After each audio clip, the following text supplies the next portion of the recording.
YDR, and I hear the sound of a B-12 engine, or two. Yeah, that's, we got two P-51s taking off. We got Danny Glissom hiding. Oh, okay. She's getting a quick rebreathe here as to what's actually going to aviate. The P-51s are taking off. We're going to have more to take off. And ladies and gentlemen, if you've got some film left or some tape left or whatever you're shooting digital video, that's a little beyond my range. I have an analog mind. I hope you've saved. I do. I have an analog mind. You know, digital watches as far as it goes. I hope you save some film because we're going to be putting Rich Gibson and Rich's incredible pyro and all the killer bees out there on the airport. The P-40 Warhawk, and that's followed by an airplane you aren't going to see an awful lot of. That's a P-38 the Lightning. That is, if you look at it, if you're a pilot, this will mean something to you. It has two critical engines. The engines are counter-rotating, but they rotate outward. So you lose either one, and you got your hands full. But there's the P-38, and then that's in OD and olive drab. We'll follow that with a P-40B. Is that right? That's the red tail. The P-51C. A C, okay, P-51C, and you see it's got the straight canopy on it. Doesn't have the bubble canopy on it. That's well, we'll give you the history on that. We'll give you the history on that.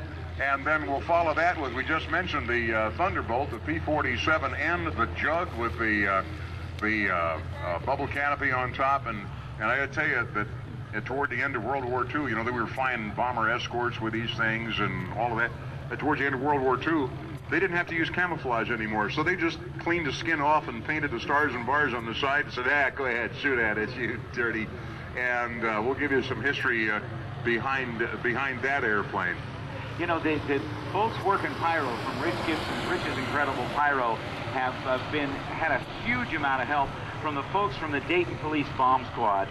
They've been out with Rich's incredible pyro's volunteer team since 5 o'clock every morning here, and Dennis Cheney from the Dayton Police has been a huge help, both personally and with folks from the bomb squad, to really make this a record-setting pyrotechnic demonstration, but a safe one as well. I got a note here that Patty Wagstaff is signing autographs near the large U.S. flag. Now, I got a great big U.S. flag back here in the static area, and it says near the flag. I don't know what that means, but you go back there and you, hey, Patty! And if she waves to you, then you know where she is. Patty Wagstaff signing autographs by the great big U.S. flag. We're going to launch these airplanes. We're going to make a whole lot of noise, and Danny Glissom's going to add to it. Thank you, Frank Kingston. Thank you, Rob Ryder. You are dismissed. I'll see you back here in about an hour. Now, ladies and gentlemen, again in our living history, let me take you back in time. The year 1942. If you were around back then, and you lived around a military training base, you woke up in the morning and you turned your radio on. After the tubes heated up, this might be what you heard on your radio.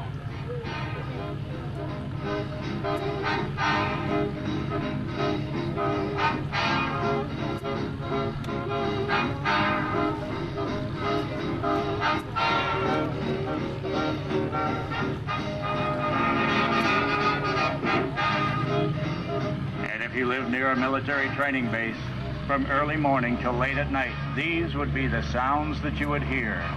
Piston-powered airplanes driven by propellers. In the traffic pattern, training hour after hour after hour. In 1941, the Japanese had surprised us at Pearl Harbor, but we would soon be getting even. Round air-cooled engines would take off with a bark.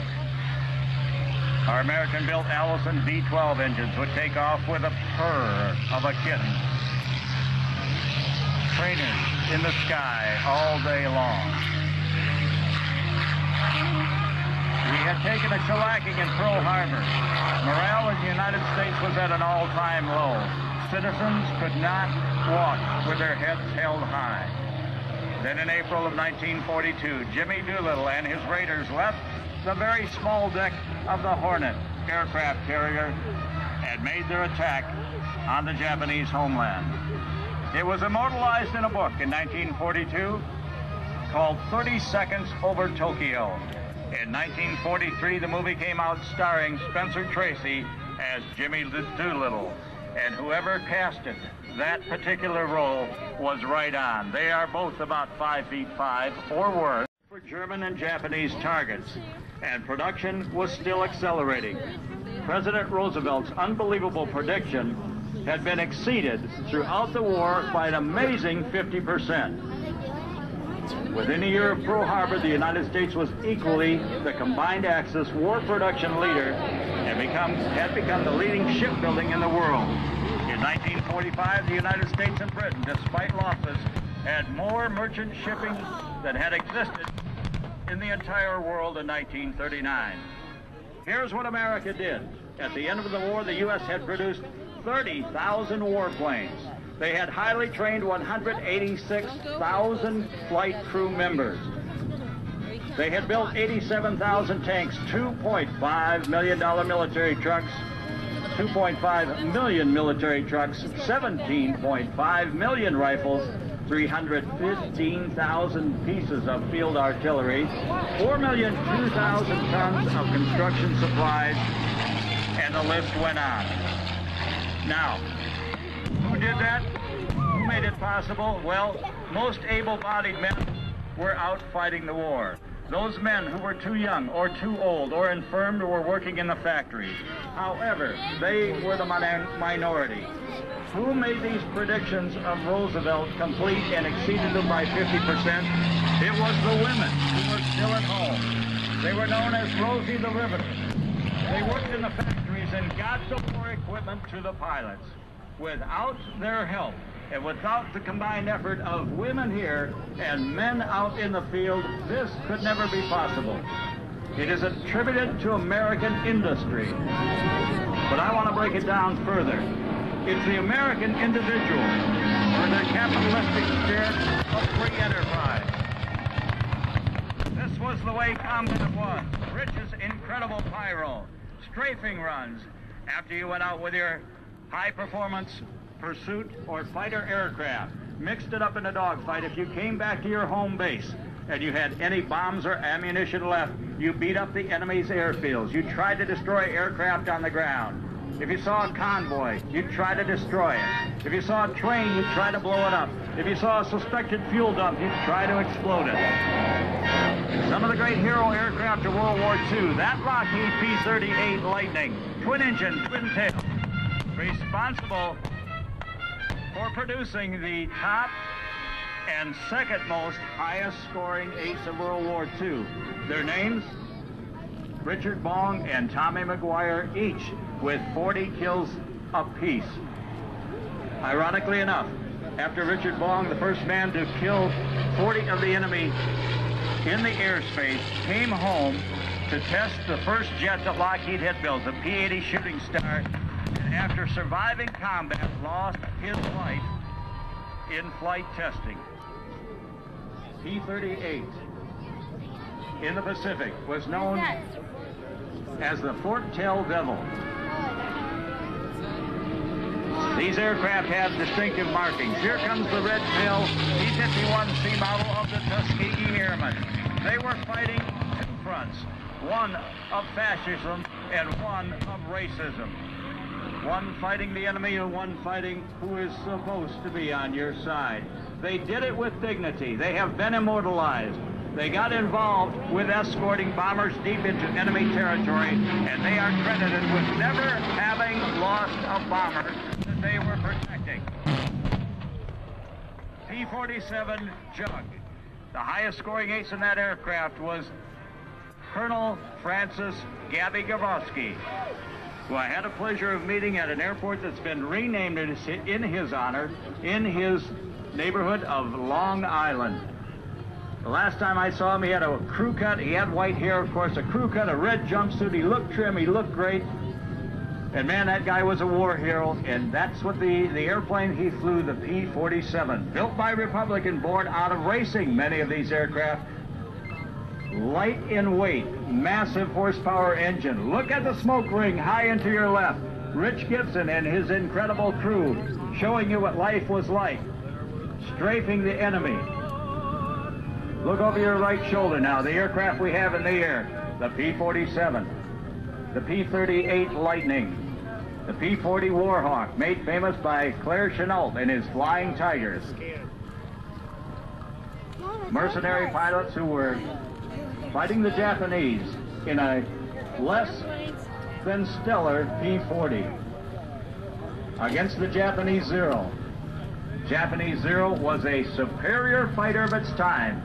And here's how Claire Chenault told his Flying Tigers and how he trained his Flying Tigers to encounter the enemy Japanese Zero.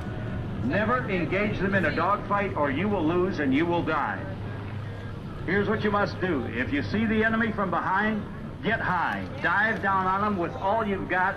Try to get them out of the air and then run for cover, because if you get engaged in a combat situation with a Japanese Zero plane, he will get you out of the sky.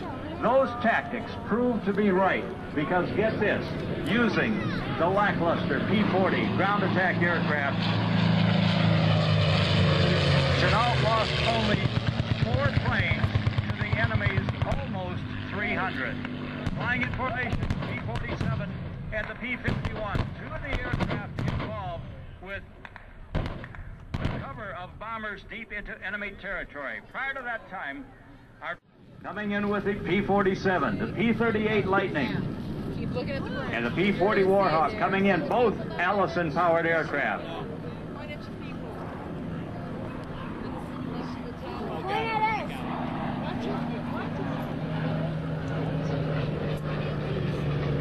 Two of the most recognizable aircraft of World War II, and then another 2. Okay, keep your eye on the second group of 2. This should be the record.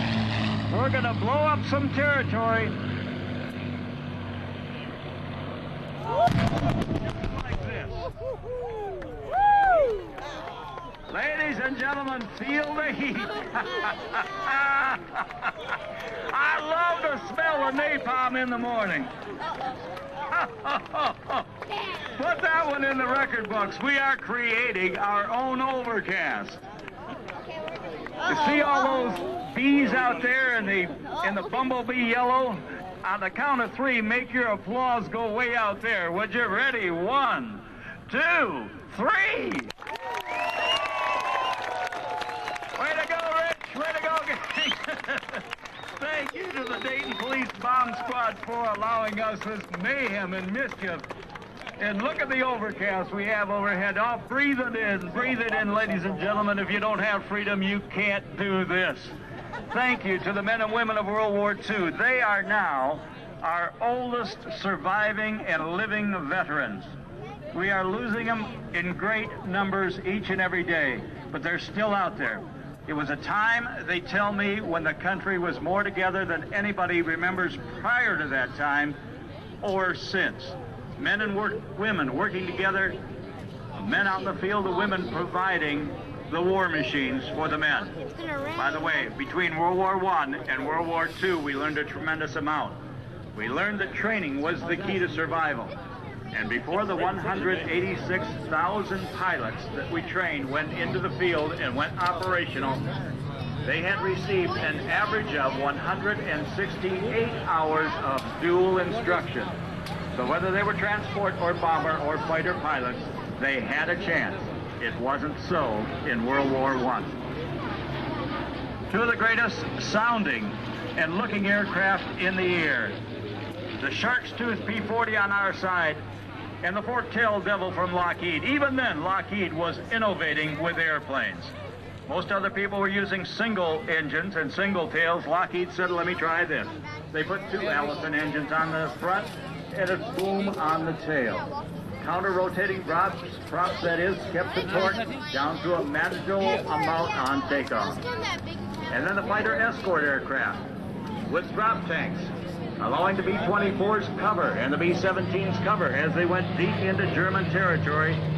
They kept the enemy at bay, and when a fighter pilot saw these planes, he might decide it wasn't worth dying today to get that bomber out of the sky.